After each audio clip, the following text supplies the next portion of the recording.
Hey folks, and welcome back to Shout eSports presented by Game Informer.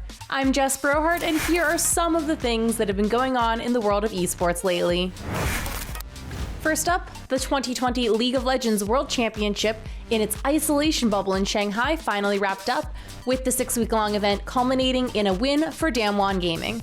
Now, this bubble allowed the important event to be played in a LAN setting, while the vast majority of other esports competitions during this pandemic are being played online.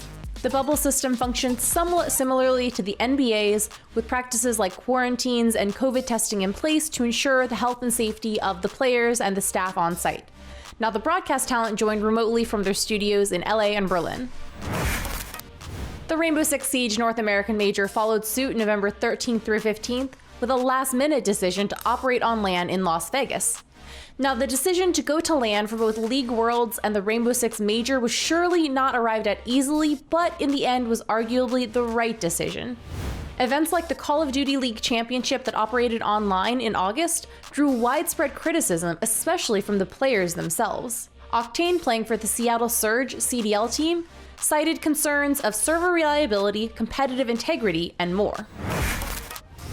And speaking of the CDL, 100 Thieves is back into COD.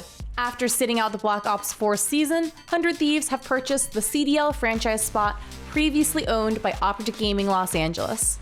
To bring you up to speed, since the Optic 100 Thieves Immortals timeline gets kinda confusing, basically Hector Hex Rodriguez sold the Optic Gaming org and brand to Immortals Gaming Club in June 2019. Then in September 2019, as CDL spots became available, Hex joined the Chicago Huntsmen as CEO and co-owner, while Optic, under Immortals ownership, became Optic Gaming Los Angeles.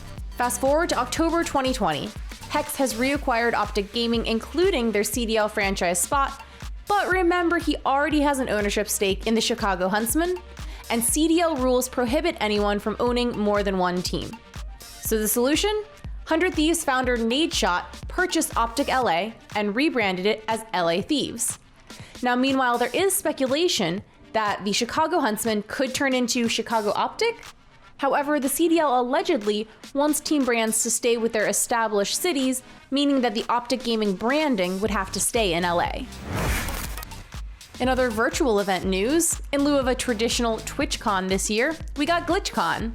With a prize pool of over $500,000, this virtual Twitch Rivals event saw 20 content creators on 4 super teams competing on Valorant, Fortnite, League of Legends, and Fall Guys. TwitchCon was originally scheduled to take place September 25th through 27th, but in June was canceled with the statement, "While we can't gather in person, we're exploring ways that we could join forces in an alternate dimension later this year."